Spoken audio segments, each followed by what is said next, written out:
The winning blueprint presents.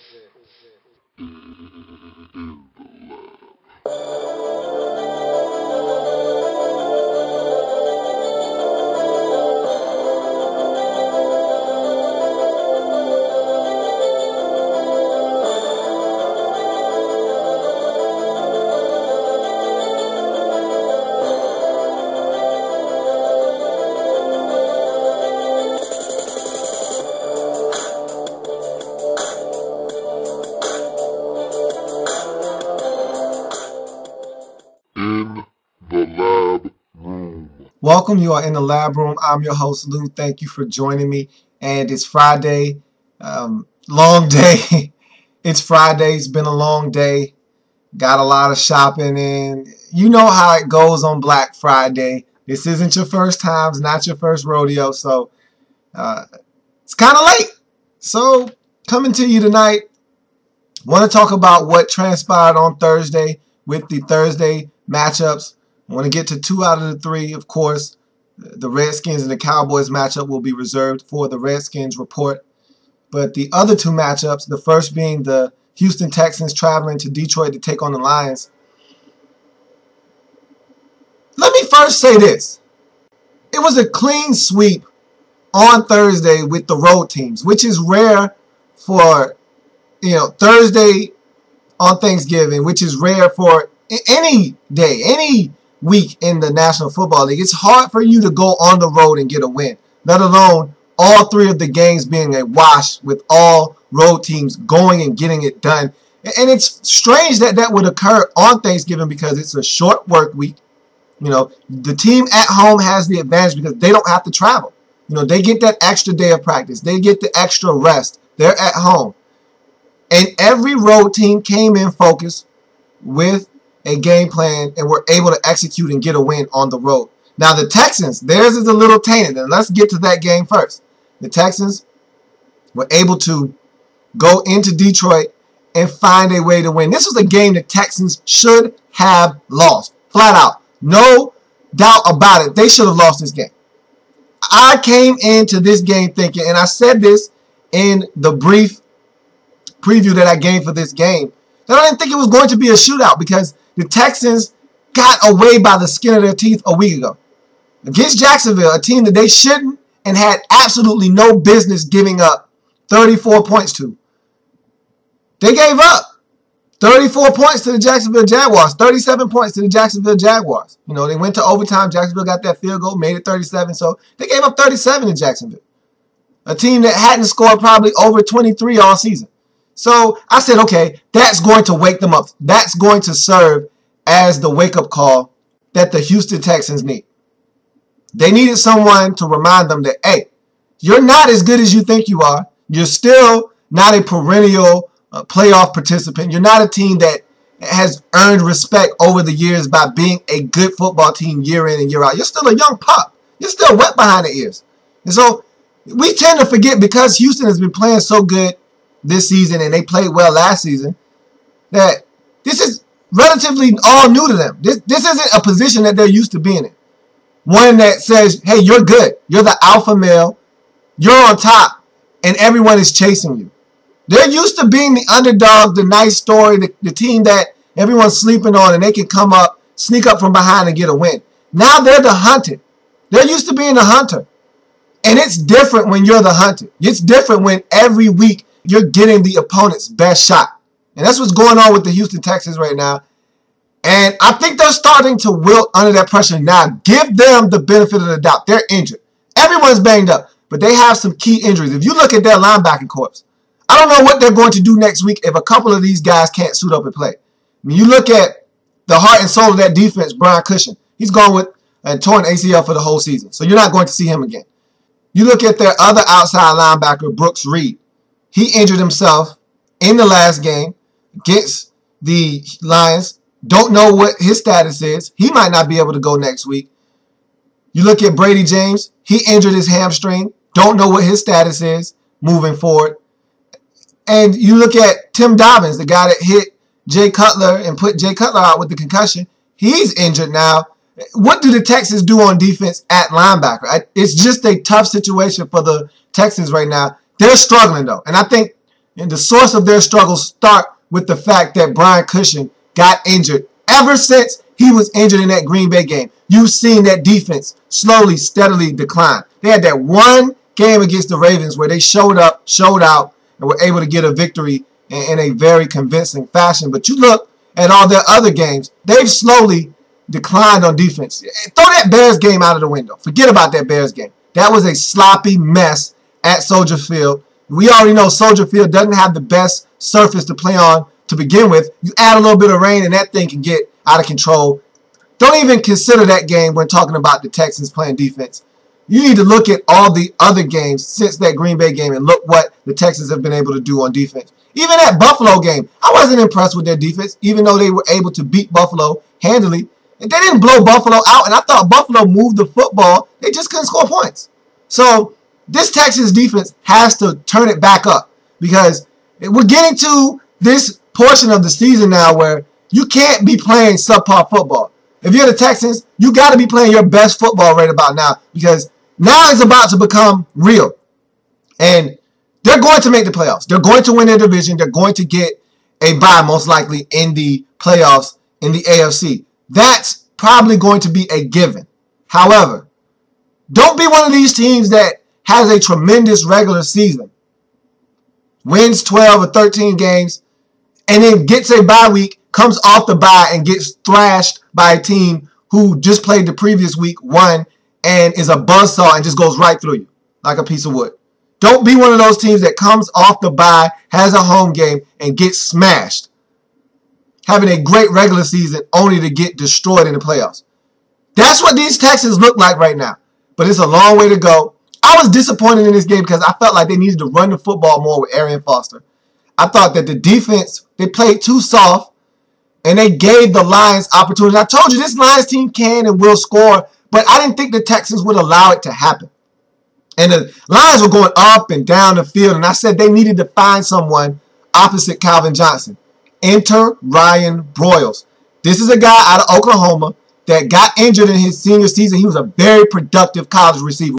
We all remember Ryan Broyles at Oklahoma. He got it done. Tore his ACL in his senior season. A lot of people passed on him in the draft, but the production was there. And the Lions took a chance on him. He's back now. He started yesterday on Thanksgiving, and he produced. This is someone that you have to look for moving on down the line this season. Is someone that the Lions can rely on to throw the football to. He came up big in this game. And if not for Jim Schwartz, who, I tell you what, sometimes I just don't know about Jim Schwartz. You know, he's a hothead. We know that. But you got to know the game. You were one of the coaches. You were one of the organizations that probably voted to challenge every turnover and don't throw the flag. If you do, it's going to be an unsportsmanlike conduct penalty and you can't challenge. You were probably one of the ones who agreed with that at the coaches meeting over the winter, in the spring. And so you got to know better than that. I know it's in the heat of the moment and it happens fast and your adrenaline gets going. You know it's a bad call, but you know what the rules are. Don't put yourself, don't put your team, more importantly, in a position like that to give up a touchdown that you know isn't really a touchdown. And that changed the game. The Lions were really playing good football up until that point. The Texans were struggling just to keep pace because every time the Texans would scratch and claw and get back into this game tied up, the Lions would go down and get a touchdown. And that's what had just happened in the game. The Lions had extended their lead out to about 10 points, 7 points, somewhere in that vicinity. They get the Justin Forsett call that goes against them. Instead of him being calm and saying, that's a terrible call, you need to review that, which they were going to, he starts getting all animated. He starts going nuts. We know he's a hothead. He pulls out the challenge flag, throws it, and it changed the game. And that's a dumb rule. Yes, everybody agrees. That's a stupid rule. They're probably going to change it in the summer. This is one of those trial and error rules where you try it, it's an error, you fix it. And so they'll fix this rule. But why this rule was implemented was to stop coaches from slowing down the game. You know it's going to be challenged. So you don't need to throw a challenge flag because if you throw the challenge flag, now I have to respect you throwing the flag, come over to address what it is you want to talk about And the reason why you threw the challenge flag, and it's slowing up the football game. It's enough challenges as it is. We don't need you stopping the game for another 2 minutes by you throwing the challenge flag, knowing that this is going to be challenged anyway. So that play right there really epitomized the Detroit Lions season in a nutshell. I mean, they've been a team that can't get it right this season, whether it's been not being able to score in the red zone, not getting Calvin Johnson the football, or just turning the football over in key situations, or having blunders by your head coach. This is what the Lions have done over the last 2 seasons. They've done it on a larger scale this year, which is why they're 4-7 now after this loss to the Texans and won't be a participant in the playoffs this season. But look, in this game, the Lions did everything that they needed to do to win. They should have won this game. Matthew Stafford threw it 61 times, which is an insane number. But in the course of how it went in this game, that was fine because he was shredding this Texans defense. He threw for over 400 yards. And if you throw it 61 times, you ought to throw for over 400 yards. He did. They were moving the ball up and down the field. They got Calvin Johnson involved early, and that is the key to me for this Lions football team. Get Calvin Johnson involved early. They did it early and often. He was spectacular in this game. He helped them build a lead that I thought was going to help them win this game. I never thought that they were going to win this game until we got to overtime and the Texans had a shot. They blew it, and I said, that's it. You can't keep getting opportunities to win and not take advantage of them. And I thought the Texans didn't do that, and I thought they were going to lose the game. But in typical bad team fashion, the Lions blew their opportunity, one after another. And finally, you knew the good team would prevail. You knew the better team would prevail because you kept giving them opportunities. Jason Hanson, who I was telling everyone at the Thanksgiving dinner, he's automatic. This field goal is going in. He's not going to miss. The Lions are going to win this football game. I said he's been around for so long because he's a guy you can trust. And my dad said, it was funny, my dad said, well, I think he owes me one. I said, Jason Hanson doesn't owe you anything.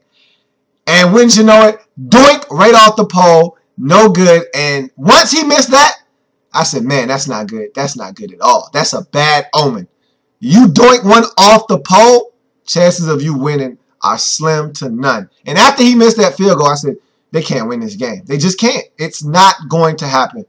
And wouldn't you know it, Texans take the ball down the field, and they get the game-winning field goal. He barely made that field goal because he had missed one previous to allow this game to extend.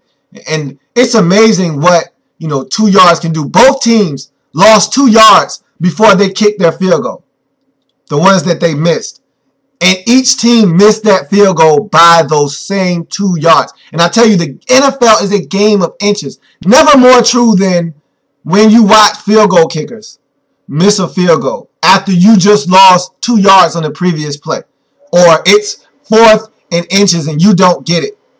And you see just by how much a chain link that you didn't get the first down. It's a game of inches.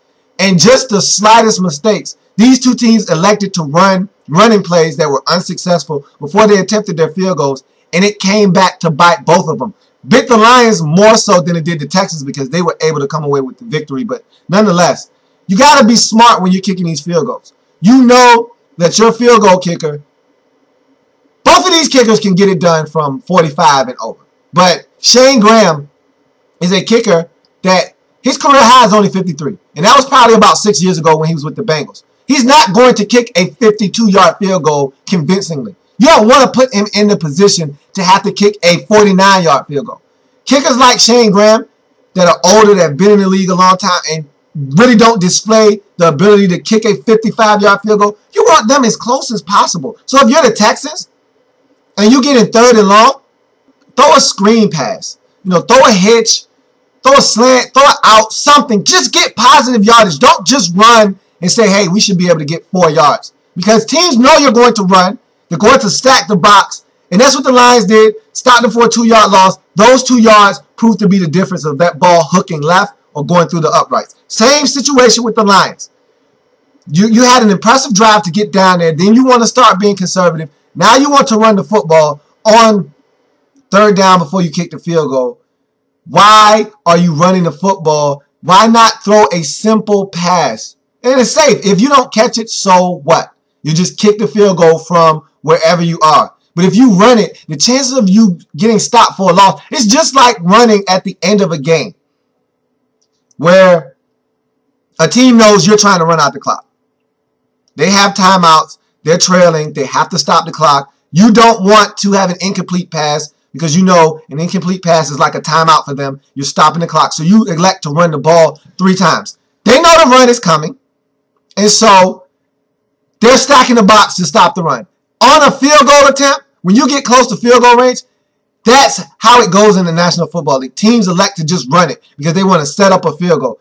But if you're losing yardage, it's not productive. And that's what these teams did. Ultimately, the Texans were able to get the ball back after the Lions missed their field goal, drive down the field, get a field goal, win the game 34-31 in a game that it was a thrilling overtime Thanksgiving matchup. It was a beautiful way to start the slate of games off on Thanksgiving. And really the first 2 games made up for the dud that was to come later on, which we will get to next with the Jets and the Patriots. But the Lions basically sealed their fate. And like I said, this is what they've been all year long. A team that can't get out of their own way. They did it again on Thursday, on Thanksgiving. And it's funny because they keep scheduling these really good teams on Thanksgiving, and that's why they haven't won in about 6 or 7 tries on Thanksgiving.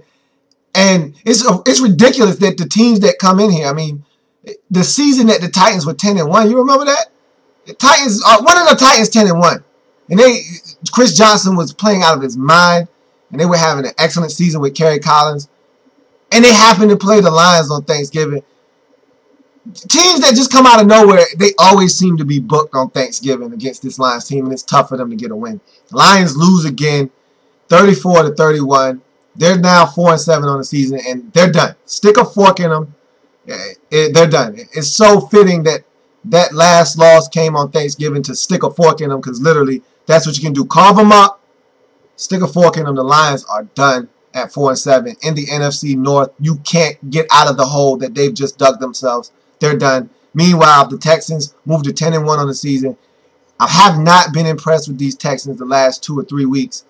They got to get it together. And you're winning. And look, when you're winning and you're struggling, but you're still winning, it's okay. You can find a way to justify what's going on. But I tell you what, if these wins start turning into losses and this thing starts to snowball, you can look back on these 2 weeks against the Jacksonville Jaguars and the Lions that you can say, hey, we saw this coming, because they're not playing really good football right now, especially defensively. Offensively, that's the only reason this team has not dropped 2 in a row, because offensively, they're clicking. Andre Johnson is starting to play some really good football. Everybody said, oh, he's lost a step. He's not the same Dre.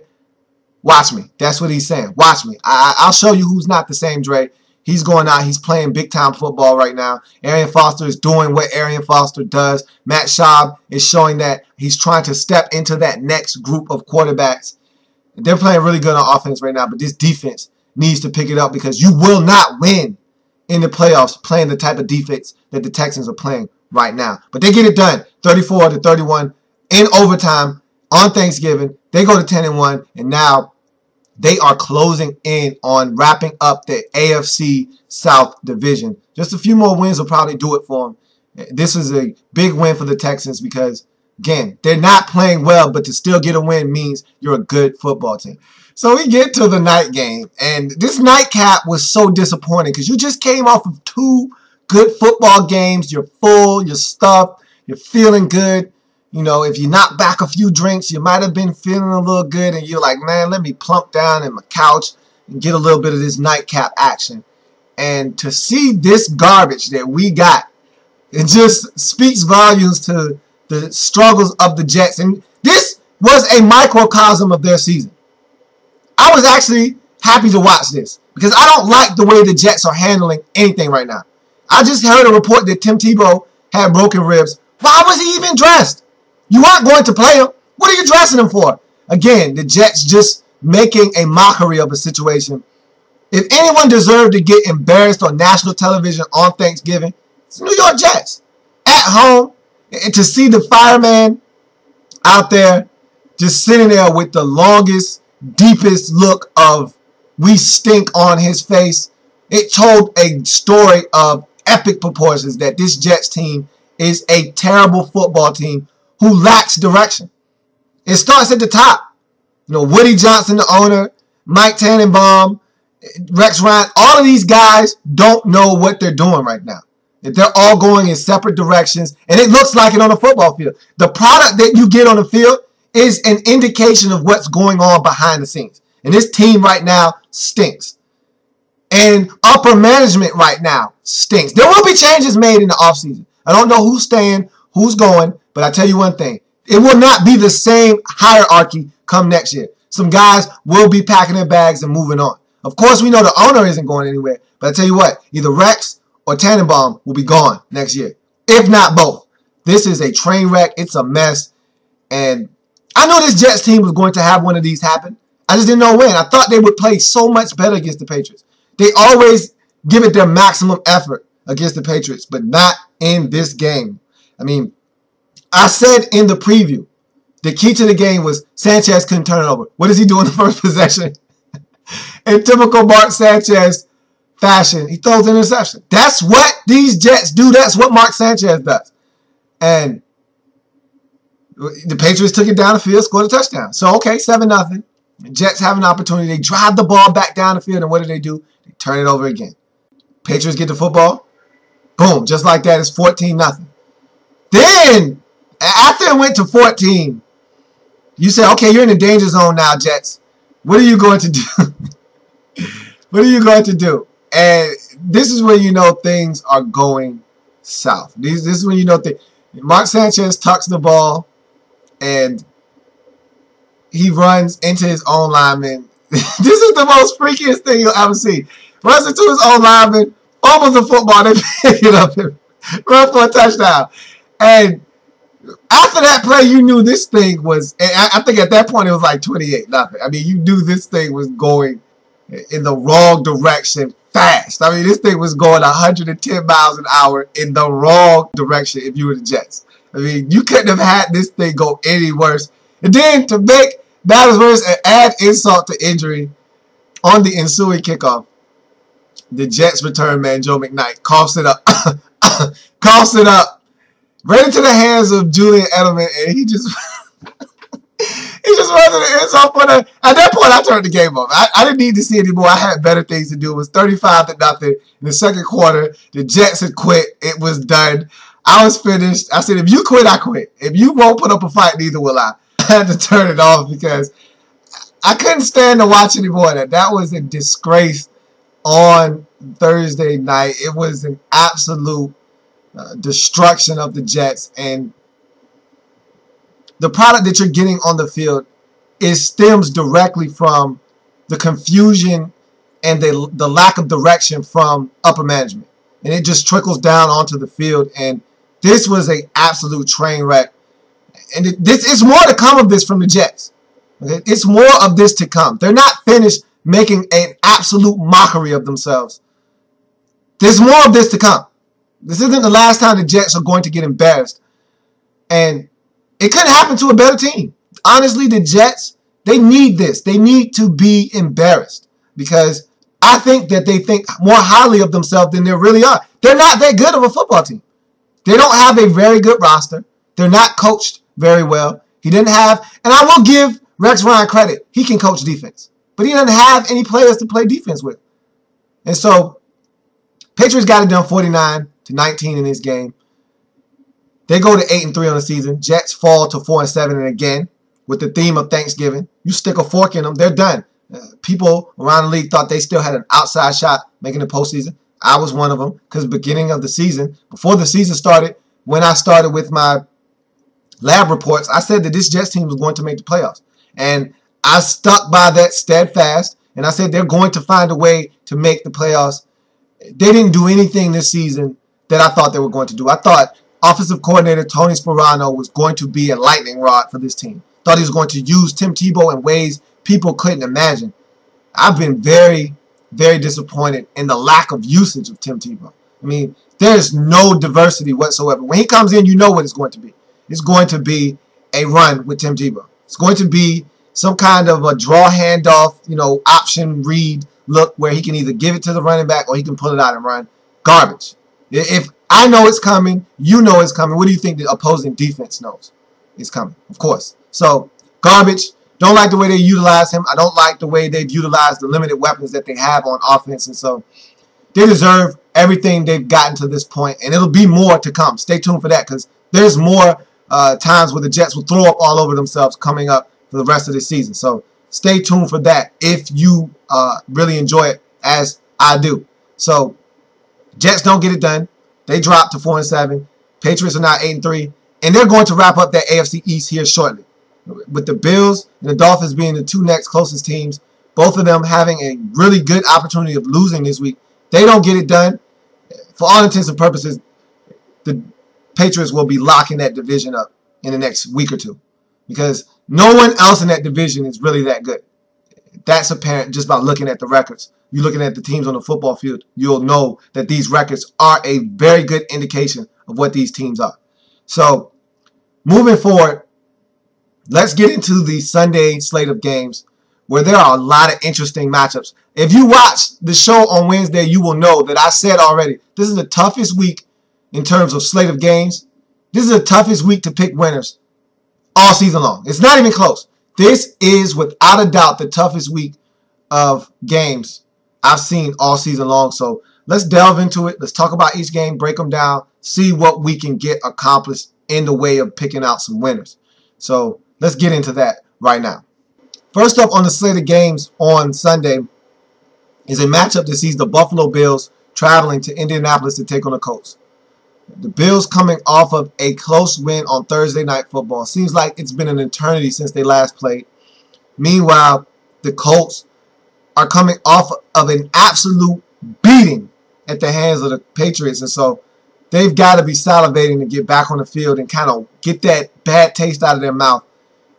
The tough matchups start right at the beginning. I mean, if you think this is an easy game, if this is a layup for the Colts, you're wrong. You're mistaken. This Colts team isn't as good as you think they are. They've had a lot of cupcake games, a lot of games that you look at on their schedule and you say, yeah, you should have won that game. Yeah, you should have won that game. I can see how they got to 6-4. If you look at their schedule, you would say, yeah, I see how they got to 6-4. They played a lot of nobody. That's not their fault. You play who they put in front of you, and you go and win. If they're garbage and you're supposed to beat them, beat them. There's nothing to talk about. And that's what they've done. I respect them for beating teams that they're supposed to beat. But when you put a good team in front of them, you know and you see that they're not ready yet. But this isn't a good team that they're being put in front of on Sunday in the Buffalo Bills. They should win this game. Now, I've dubbed this week Show Me Week. Show me. Because a lot of teams have tough matchups this week. And I want to know who's who. I'm getting to the point now where I'm tired of guessing. I'm tired of thinking I know who you are. Show me who you are. Reveal yourself. So this is Show Me Week. On Thursday, we had 3 Show Me games. Detroit, show me that you don't want to be eliminated from the playoff race. Show me. They couldn't do it. Bye. See you next year. Okay, Dallas, you want me to feel like you're actually a contender in the NFC East to win that division? Show me. You're at home. Everyone claims you have a soft second half schedule as if you're a really good team to take advantage of teams with losing records. But nonetheless, you have a soft second half schedule. Show me. Show me that you're ready to take that step to chase the Giants down and win the division. They couldn't get it done. Get out of my face. Next, show me. Jets, show me that you're not dead yet. Show me that you have a pulse, you have a heartbeat, and that you're going to give it a run at this last playoff spot in the AFC. Show me. No. No. No. I'm not here to show you anything other than we stink. Okay, I understand. That's fine. You showed me something else, that you're done. I can respect that. Thank you for showing me that so I know not to pick you on the sheet too many more times this season. Thanks. I appreciate that. So this is a Show Me Week, and this is a Show Me game here. Indianapolis, show me that you want to go to the playoffs. You want to go to the playoffs, you have to win at least 9 games. Don't squander an opportunity to get your 7th win. The same thing I said to you 2 weeks ago when you played Jacksonville on Thursday night. You want to go to the playoffs, don't you waste your Jacksonvilles. You already wasted one early in the season when you lost to them at home. Don't you waste these Jacksonvilles. Those are vital wins. Take them when they give them to you. This Bills team, not a good football team. They're playing better of late. They're still not a good football team. You're at home. You're the better team. You want to go to the playoffs? Show me you want to go to the playoffs. Win this game against the Buffalo Bills at home. You're supposed to win this game.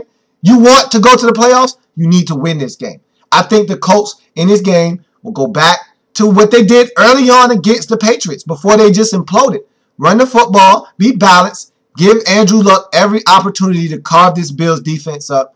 They're going to put up some points. I think they're going to score in the high 20s against this Bills defense. I think they'll do enough on defense to stop this Bills team. This offense has been playing very well, and they said that they're going to start C.J. Spiller, which I think is a fabulous idea because the more you get C.J. Spiller the ball, the more opportunities you give yourself to put up points and have explosive plays on offense. I love C.J. Spiller. I've already said it. You know how I feel about C.J. Spiller. This defense of the Indianapolis Colts can be had. So if they're not careful, they let C.J. Spiller loose in the screen game. They let him bust off a long run. You know C.J. Spiller can take a 7-yard run and turn it into a 77-yard run. We know C.J. Spiller can catch a screen that's blocked for 11 yards and get 61 yards. So they need to be careful in that aspect. Stevie Johnson has been playing better football of late. You know I like Scott Chandler and what he does over the middle for this Buffalo Bills team. Your goal is get to Ryan Fitzpatrick. Make him turn the football over. You know he'll share. He doesn't mind sharing. It's the season of giving, and he doesn't mind giving the football away. Stop the run first and foremost. If they can run the ball, they won't put pressure on Ryan Fitzpatrick to win the football game. They'll just be balanced, and you'll be in a dogfight. But if you stop the run, and that's always the message when you go to play the Bills, stop the run. If the Bills can run, you're in trouble. Because now Ryan Fitzpatrick is going to get comfortable. He's going to get settled in. You can't come after him the way you want to because if they hand it off, you know you've been struggling to stop the run all day. You're cognizant of that. Now you're kind of backing off as a defense. Now he's able to do the things that he needs to do because now you have to be more aggressive in the run front. And now he can start going to Stevie Johnson, going to Chandler, going to Jones on the other side of the field. And then next thing you know, C.J. Spiller's coming out of the backfield. You have problems. I think the Colts are going to be able to eliminate the big mistakes that they made a week ago. And that's always a key for young teams like the Colts. Don't turn the football over. It's something that I say every week, but you think it goes without saying, but no, it doesn't because teams turn the football over. That's what teams do. Don't turn the football over. You're at home. Play sound football. You know, protect Andrew Luck. Don't make him throw it 52 times. Don't make him throw it 45 times. Be nice if you just made him, you know, throw it or asked him to throw it 33 times, 27 times, 29 times. Run the football. Be balanced. Get yourself a win at home. And I think they will because I'm not impressed with this Buffalo Bills team. The Colts, after losing last week at the hands of the Patriots, think they realize that they have to have this one at home. Get your 7th win. You need to stay ahead of the rest of the crowd that's chasing you down for that wild card spot. And the best way to do it is to win. And I think they will against Buffalo. 24-20 at home. Notch their 7th victory of the season. Go to 7-4 and stay ahead of the rest of the teams chasing them for one of those wild card spots in the AFC. Meanwhile, I think the Bills, while they have played better of late, they're not a good football team. This Buffalo Bills team has a long way to go. And I just don't see them getting it done on the road against a solid Indianapolis Colts team. I see the Bills dropping this one and dropping to 4-7 on the season. Meanwhile, the Colts elevate to 7-4. And if you're the Bills, you just want to see for the remainder of this season, you know, promise out of a lot of your young guys, a lot of your young draft picks on defense, a lot of the guys that you paid money to on that defense. And you want to see if this is it for Ryan Fitzpatrick. You paid him the money. You've already had your, you know, general manager, your owner come out and say, hey, we need a quarterback. It'd be nice to get one in the draft. If you're Ryan Fitzpatrick, this is it. You're not going to get another starting opportunity in the NFL if you don't take advantage of these last 6 games of this season. This is it. You don't get another opportunity to show teams what you can do. You'll be a backup for the rest of your career. So if you're Ryan Fitzpatrick, this is it. You got 6 games to show that you are a starter in the National Football League. Good luck. But I don't think you win this game against Indianapolis. You dropped this one 24-20. You dropped to 4-7 on the season. That doesn't mean you can't have a good game. But if you guys lose, it'll probably be because you turned it over once or twice in bad fashion, helping your team lose this game 24-20. Next up on the slate of games, it's the Pittsburgh Steelers traveling to Cleveland to take on the Browns. This is an ugly matchup for the Pittsburgh Steelers. I mean, you're going into Cleveland. You're going into Cleveland with Charlie Batch, which is never a good thing. Look, Charlie Batch is not a bad quarterback, but Charlie Batch is like 30,000 years old. He's like 37 years old. And he hasn't played in a while. He's a manager of the game at this point, and which is probably all you need to do in Cleveland to get a win is don't turn it over. He's smart enough to know not to make the big mistake. Just guide this team. If they can run the football, and I like what the Steelers are doing with that running back situation right now. I think they're about to have an abundance of riches if everyone can come back healthy. Run the football, make timely throws. That probably would have been good enough to beat the Ravens a week ago. If Byron Leftwich hadn't broken a rib, they probably win that game. I'm not sure that they don't win that game last week. But nonetheless, they got an opportunity to get back on track on the road against the Cleveland Browns team. This is going to be a tough out. The Browns aren't a good football team, but they play better at home. If they're going to win games, it's going to be when they're at home. And so you got to know, if you're the Pittsburgh Steelers, you can't come into this game and expect to just show up and win. You have to come out and establish, especially on the defensive side. That's what's going to win you this game. Your offense isn't going to be a world beater in this game. Your defense is what's going to win you this game. You know you can get to Brandon Weeden and force turnovers. You know that if you get to Brandon Weeden, you can force turnovers. This is a young man that he's playing solid football as a rookie. But he's a rookie. He makes mistakes. And he will turn it over if you help him turn it over. Now, if you just allow him to sit back there all day and they have an offensive line that will provide him time, if you don't get any pressure, you start letting them run the ball with Trent Richardson, Montario Hardesty, and Chris Ogbonnaya and company. You start letting them run the football, get comfortable, and allow him to just stand back there like Dallas did, you'll find yourself in a dogfight. You'll find yourself in a dogfight. But if you get pressure on him and force him to turn it over, you will have an opportunity to win this game comfortably. I don't see it happening, though, because A, you got Charlie Batch at quarterback. B, you haven't been producing pressure on opposing QBs all season long for the most part because you haven't really been healthy. I do hear rumblings of Troy Polamalu practicing. That is key. But you don't want to rush him back. He's already missed a jillion games. You don't need to rush him back. If he's not ready to go, no need to rush him back against the Browns. But if he's ready to go, that's a guy that can come in and make plays and help you turn this Browns team over and set up the offense with shorter fields to help you score points. This is going to be a close game, I think. One that, again, the Browns and the Bengals are tenants in the AFC North. They pay rent. They don't own any property. They don't play with the big boys. They're tenants. The Steelers and the Ravens are the owners. They're the landlords. Everyone pays rent to them in the division. It goes for the Browns. It goes for the Bengals. And until they beat one of these teams, that's how it's going to be for me always. I can't allow them to beat anyone and name Pittsburgh, name Baltimore in this division until they do it. I need to see it on the field. And so, as much as I think the Browns have a chance in this game, the Steelers should win. The Steelers will win 17-10. It's going to be a close game, but at the end of the day, the Browns are not a good football team. The Steelers are, and that's enough to get you a win in the National Football League. They'll get it done on the road with third-string quarterback Charlie Batch at the helm, 17-10. Push their record to 7-4 on the season. Meanwhile, this tough luck Cleveland Browns team, who always seems to be in ball games but just doesn't know how to win, will find a way to lose their 9th game of the season and go to 2-9 on the season. So we move right along into the next matchup which sees the Oakland Raiders traveling to Cincinnati to take on the Bengals. This was my survivor pool pick of the week. This was my sole survivor pick because I don't think the Raiders can go on the road and beat Cincinnati. I think A.J. Green is going to have a field day. He's going to catch 2 touchdown passes.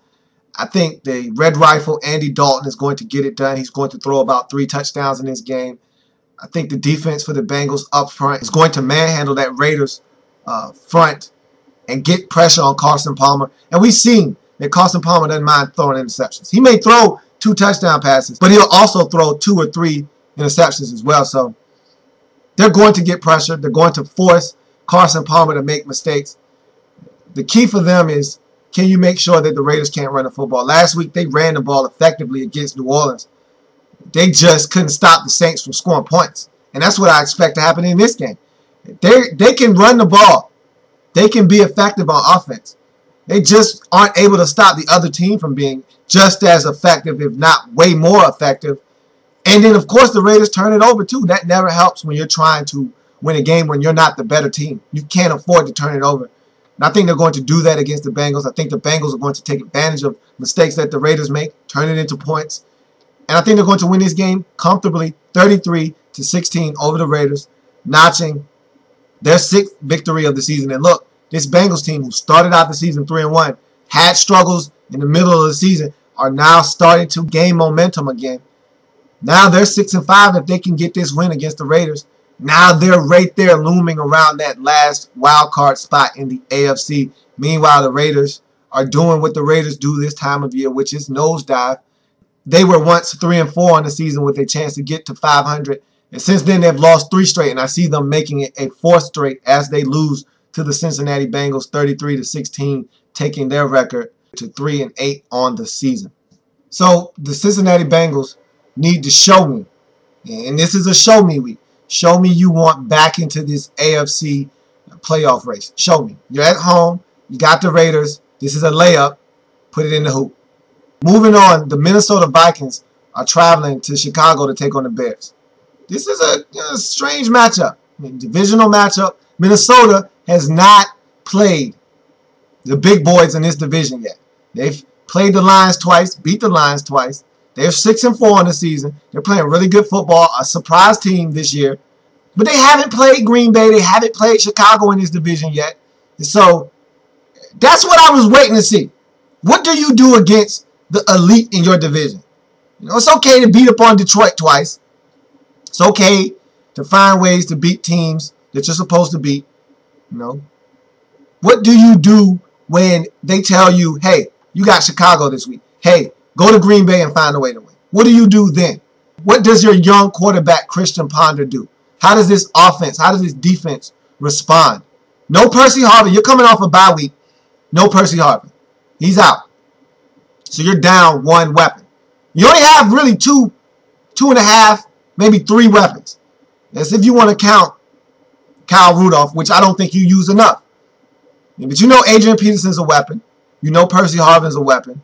And again, if you want to count Kyle Rudolph as a whole weapon, you can. I count him as a half because they don't use him enough. I like what I saw out of Jarius Wright, right before the bye, but that's one performance. Small sample size. I need to see more. What do you do now when you're facing a Bears defense? They're mad as hell. They got embarrassed last week. I'm talking about embarrassed with a capital E. Embarrassed. And the ass is in there. They got embarrassed. Big time. On Monday Night Football. By a young quarterback. They had a plan A last week. No plan B. Plan A didn't work. Wasn't a plan to fall back on. They got destroyed on Monday Night Football. So you know they're mad. They're steaming. Steam coming out of their ears, out of their mouth. They are hot. And they're looking to take their frustration out on someone. So if Minnesota doesn't come into this game and do the one thing that they've done all season long to help them win 6 games, which is run the football with Adrian Peterson. They can't do that. This is going to be a long day for these Vikings. Now look, it's imperative that Jay Cutler play in this game. Still kind of, mixed reports as to whether he's going to play or not. He needs to play. And if he can't go, and Jason Campbell is your quarterback, that is going to be an interesting proposition for the Chicago Bears because I feel like Jason Campbell is a middle-of-the-pack quarterback at best. So you put him out there, and you're already struggling on offense right now. I don't know. I already said I really want to see what this Bears team does when the defense doesn't decide to score 2 touchdowns. When the opposing team doesn't give you 2 opportunities to put up 14 points. What does this offense do? I'm still waiting for the answer to that. I haven't seen it. Show and see, I can't take them to the woodshed yet because they haven't had Jay Cutler. I haven't seen what this offense is really going to look like. It's good to see the young rookie out of South Carolina, Alshon Jeffrey, back on the field. They're starting to get healthy on offense. I still need to see Jay Cutler out there, though. Make this cipher complete. Make this offense a whole unit so I can start to assess what you are on offense. Because when you were winning your games and you were looking impressive and blowing teams out, you're getting defensive touchdowns every week, maybe 2 every week. Now those defensive touchdowns are starting to dry up. And I knew that was going to happen because you were getting them at an alarming rate. You knew that wasn't going to continue to happen. Now you need to start scoring on offense, and I'm not sure that you can. So now you need to show me. Again, the theme of the week is showing up. Show me that you can score on offense. This is not a Minnesota Vikings team that's a pushover. They play defense. Jared Allen, Brian Robinson can get after your quarterback. They can be had on defense. We saw what Tampa Bay did to this defense on Thursday Night Football just a month ago. So we know they can be had on defense. However, if the Vikings show up, run the football, Christian Ponder doesn't turn it over, they're able to make a few plays in the special teams game, whether it's blocking a punt, a field goal, or running back a punt, or running back a kickoff, or just getting a good return. They're able to win special teams, play solid on offense, give themselves a chance on defense. They can win this football game. This is family business. You know what that means. It's close. Just because of the mention of family business, it's close. Now, if you fumble and throw interceptions and turn the football over, the margin gets wider. But it starts close because it's family business. I know you. You know me. It's family business. So you start out with a margin of error like this. And as you make mistakes, it grows and grows and grows and grows until you get blown out. But that's what family business is about. Teams playing each other tough. Because I know who you are. You know, you may fool these other teams. You may beat up on Jacksonville. You may beat up on the Tennessee Titans. But I know who you are. And I know you only want to score 19 points. You only want to score 20 points. I know who you really are. You're not a 51-point team. You know, you're not a 41-point team. You're a 20-point team. And that's what family business does to you. Brings out the absolute worst in you because I know your deepest, darkest secrets. We're family members. You can't hide from me. I know who you are. You're a 20-point-a-game offense. Stop trying to act like you can score 51 with the big boys because you can't. So that's what Minnesota knows about this Bears team. They know that this Bears offense is not a high-power offense that's looking to light up the scoreboard. They just want to do enough to win. Don't mess it up because this defense is going to play solid football. And so if Minnesota can do everything they need to do, run the football, don't turn it over, play solid defense, win special teams, they have a shot on the road against this Bears team. But again, you got to show me. I don't buy it. I don't buy into the Minnesota Vikings as a playoff team. And if they win this game, that's what they're saying to me. I want to go to the playoffs. You win on the road against Chicago. And I don't care if it's Jay Cutler or Jason Campbell at quarterback. If Minnesota is able to go into Soldier Field and get a win, what that says to me is I'm serious about trying to go to the playoffs. I may not make it, but I'm going to make one hell of a push to get there. And I can respect that. So let's see what you can do. I'm not buying the hype. You have to show me. I don't give you anything. You have to show me. And until you do that, you're going to go into Chicago and lose 23-13, taking your record to 6-5 on the season, elevating the Chicago Bears to 8-3 on the season. So that's the way I see this thing unfolding.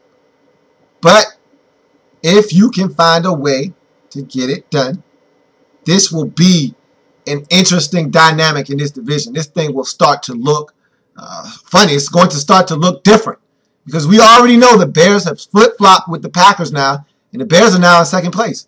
Packers have a tough matchup. Bears have a tough matchup. This thing is going to be interesting in the NFC North because all three of these teams could go any way after Sunday. We could be looking at standings in this division that looks totally different. So this is a big matchup in the NFC North landscape, but I think the Bears will be able to get it done at home 23-13.